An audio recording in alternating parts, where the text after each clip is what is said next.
সাল্লাতু ওয়াস সালাম মিরাজে গেলেন। মিরাজ থেকে এসে কান্না করতেছেন। হযরত আলী রাদিয়াল্লাহু তাআলা আনহু এবং হযরত ফাতেমা রাদিয়াল্লাহু তাআলা আনহা দুইজন বেড়াইতে গেছেন। মাইয়া যারা থাকে তারা বেশি বেশি আব্বারে দেখতে মন চায়, ঠিক কিনা? স্বামীরে কয়, পায়লো স্বামী, আমার আব্বাকে অনেক দিন দেখি না, একটু চলেন বেড়াইয়া, বাবার জন্য একটু ফল নিয়ে এসে, পিঠা বানাই নিয়ে এসে, এই শীতের দিনে হাঁসের গোশত রান্না করে আনে না? কি জোরে কন।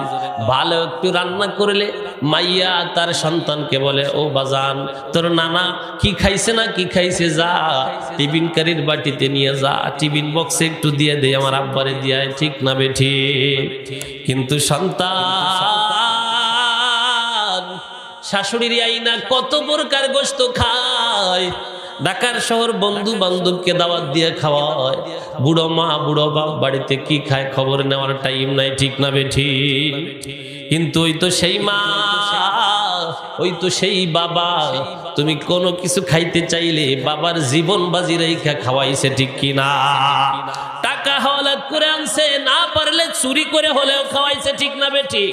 এরকম বাবাও আছে চুরি কইরা খাওয়াইয়া সন্তান মানুষ করছে, নিজে জাহান্নামের দিকে চলে গেছে, কিন্তু সন্তানকে বাঁচায় গেছে, ঠিক কিনা জোরে কর? কিন্তু হারাম খাওয়াইলে তো ক্ষতি হয়, তো আরাম হয় না। হারাম বক্ষণকারী শরীর জান্নাতে যায় না, ঠিক না বেঠিক? ফাতেমা রাদিয়াল্লাহু তাআলা আনহা গিয়ে দেখে পয়গম্বর কান্না করে, মুখ বেবে দাড়ি বেবে টপ টপ করে পানি পড়ছে। পয়গম্বরের কান্না তো ফাতেমা সহ্য করতে পারে না, কিতাবের ভিতরে আসছে, বলে, ও পয়গম্বর, আমার আব্বা কতদিন পর আপনাকে দেখতে আসলাম, কেন কান্না করেছেন? সাথে সাথে ফাতেমা কেঁদে ফেলছে। মেয়ে সন্তানেরা বাবার মুখ মলিন সহ্য করতে পারে না। ছেলেরা মাঝে মাঝে কয়নি ভাব ধরছে, কিন্তু মেয়েরা কয়, আব্বা কি হয়েছে? আব্বা কান্দেন কেন? আমার কাছে কন। আব্বা বলেন কেন কান্দেন? যতক্ষণ না বলবে অতক্ষণ পর্যন্ত মেয়ে পাঁচ ঘুরে আমার আব্বা কেন কান্না করে। ফাতেমা রাদিয়াল্লাহু তাআলা আনহা জিজ্ঞাসা করে, আব্বা কি হয়েছে? আমি সহ্য করতে পারি না রে আব্বা। আলী জিগায় কিছু বলে না। ফাতেমার কান্না দেখে আব্বাও সহ্য করতে পারে না। কারণ হলো খাদিজা রাদিয়াল্লাহু তাআলা আনহা দুনিয়ার থেকে চলে যাওয়ার পর ফাতেমা সব সময় নবীকে পাহারা দিয়েছে। কোন সুবহানাল্লাহ। কাফেররা মারে, ফাতেমা দাঁড়িয়ে কয়, ও কাফেররা, কেন আমার আব্বাকে মারো? আমার আব্বাকে মাইরো না। আমার আব্বার মাও নাই, বাবাও নাই, আমার মাও চলে গেছে। ফাতেমা নবীজির এরকম হাত ধরে দাঁড়িয়ে থাকতেন। কোন সুবহানাল্লাহ। আরো জোরে কোন আল্লাহু আকবার। ফাতেমাকে মামা বলে নবীজি ডাকতেন। এজন্য বাবাদের মেয়েদের প্রতি বেশি ভালোবাসা, ঠিক কিনা? কোন বাবা আছে মেয়েদের চোখে দেখতে পারে না, ওটা বাবা নামের কলঙ্ক, ঠিক না বেঠিক? আরে মেয়ে সন্তানের মতো দামি কোনো কিছু আছে নাকি? জোরে কন। এই মেয়েদের পেটে জন্ম নেয় নবীরা, ঠিক না বেঠিক? এই মেয়েদের পেটে জন্ম নেয় ওলিরা, বলেন আল্লাহু আকবার। মেয়ে সন্তানকে ভালোবাসলে খুশি হয় কে? জোরে কন, আরো জোরে কন কে? আরে মেয়ে সন্তান যদি ঘরে না থাকে ওই ঘর পরিষ্কার থাকে না। মেয়ে সন্তান ঘরে না থাকলে বাড়ি পরিষ্কার থাকে না, ঠিক না বেঠিক? জোরে কন। যেই ঘরে একটা মেয়ে আছে ওই ঘরের সংসারটা ফুরফুরে থাকে, ঠিক না বেঠিক? যেই ঘরে মেয়ে নাই ওই ঘরটা মুর্দা হয়ে যায়, কাজের কোনো মানুষ থাকে না, মাকে সহযোগিতা করার কেউ থাকে না। ঠান্ডা ভাত এক বেলা রান্না করে 3 বেলা খায়। আর যেই ঘরে 2-3টা মেয়ে আছে ওর থালা বাটি পরিষ্কার থাকে, ঘর পরিষ্কার থাকে, উঠান পরিষ্কার থাকে, জামা কাপড় পরিষ্কার থাকে, ঠিক না বেঠিক? শুধু তাই নয়, ওই বাড়ির ভিতরে আনন্দ ঢেলে দেয় কে? আরো জোরে কোন কে? ফাতেমা বলে, আব্বা জান কেন কান্না করেন জানতে চাই।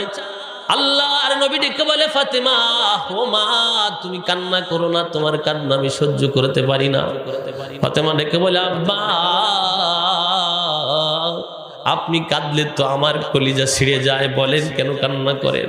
বলে, আমি মেরাজের রাতে যখন গেলাম, মেরাজে গিয়ে আমি জাহান্নাম দেখেছি, জান্নাত দেখেছি। মেরাজের রাতে যে দৃশ্যগুলো দেখে এসেছি, আমার উম্মতের মহিলারা ছয় শ্রেণীর মহিলা জাহান্নামে শাস্তি খাইতেছে, ওটা দেখে কান্না করি। আমি তো আমার উম্মতেরা জাহান্নামে যাক আমি চাই না, আমি ওইটা মনে করে কান্না করি। বলে আব্বা জান কোন কারণে জাহান্নামে গিয়েছে তারা? বলে এক নম্বর মহিলাকে আমি দেখেছি জাহান্নামের ভিতরে চুলের শক্তির মাধ্যমে জাহান্নামের ভিতরে ঝুলতেছে, অথচ সে একজন মহিলা, চুলের শক্তি দিয়া তাকে বেঁধে রাখা হয়েছে। চিন্তা করে দেখুন মা বোনেরা, হাত দিয়ে এরকম ঝুলে থাকা যায় না, আর চুল দিয়ে বেঁধে রেখেছে জাহান্নামে, নিচের দিকে আগুন জ্বলতেছে। নবীজি কাঁদে আর কয় ফাতেমা রে, এমন ভাবে শাস্তি হচ্ছে, মহিলাটা চিৎকার করতেছে আর তার গিলুগুলা টকবক করে পড়তেছে নিচে। বলেন আল্লাহু আকবার। ও ফাতেমা, ছোট্ট একটা পাতিলায় পানি দিয়ে নিচ থেকে আগুন জ্বালাইলে যেমন টকবক করে ফুটতে থাকে, ওই মহিলার গিলুগুলো টকবক করে ফুটতেছে। কর নাউজুবিল্লাহ। দ্বিতীয় নম্বর মহিলাকে আমি দেখেছি, ওই মহিলার জিহ্বা কটা দিয়ে বাঁধায় রাখা হয়েছে ঝুলাইয়া, গরুর গোশত যেমন কটায় বাঁধায় রাখা হয়। ও ফাতেমা, আমি সহ্য করতে পারি না, এত যন্ত্রণা হচ্ছে তার। জাহান্নামের ফেরেশতারা বাড়াইতেছে, জিহ্বায় কটা বাঁধাইছে। তিন নম্বর মহিলাকে আমি দেখেছি, এত শাস্তি হইতেছে। তিন নম্বর মহিলা যার এই স্তনের সাথে কটা বাঁধানো, বলেন নাউজুবিল্লাহ, কটা বাঁধানো, পুরা গাবরা সাপ বিচ্ছু, নিচ থেকে আগুন জ্বলতেছে, মহিলা চিৎকার করতেছে।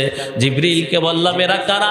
বলে আপনার উম্মতের ভিতরে এই গুনাহ যারা করবে তাদেরকে এই শাস্তি দেওয়া হবে। এই পিকচার গুলো আল্লাহ আপনাকে দেখায় দিয়েছে। কারণ আল্লাহু আকবার, এই পিকচার গুলো আল্লাহ দেখায় দিলে এই গুনার কারণে এইটা হবে। চার নাম্বার মহিলাকে দেখেছি ফাতেমা, তার হাত দুইখানা মাথার সাথে বাঁধা, পাও দুইখানা বুকের সাথে বাঁধা, সাপ বিচ্ছুটাকে এমন ভাবে ভিড়ে আছে, আগুন জ্বলতেছে গায়ে, আর জাহান্নামের আযাব হচ্ছে। সে একজন মহিলা চিৎকার করতেছে। পাঁচ নাম্বার মহিলাকে দেখলাম, তার চেহারাটা কুকুরের আকৃতি। কিসের আকৃতি? জোরে কর। কুকুরের আকৃতি। চেহারা থেকে, এই জবানের ভিতর থেকে, মুখের ভিতর থেকে জাহান্নামের আগুন প্রবেশ করছে, পিছনের রাস্তা থেকে বের হচ্ছে। বলেন নাউজুবিল্লাহ। সাপ বিচ্ছু তাকে কামড়াইতেছে আর চিৎকার করতেছে। ছয় নম্বর মহিলাকে আমি দেখলাম, তার চেহারাটা শুকরের নাই, পুরা দেহটা গাভীর নাই, অথচ সে একজন মহিলা।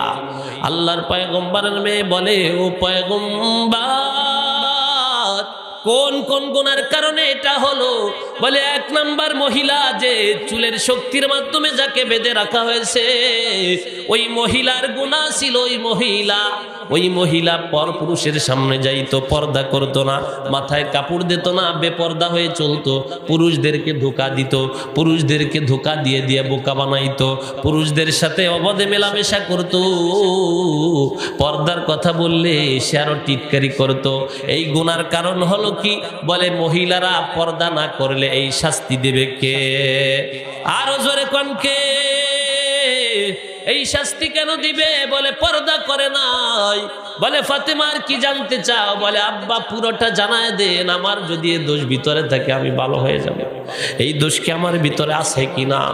বলে দ্বিতীয় নম্বর মহিলা জিহ্বায় কেন কটা বাঁধানো হলো?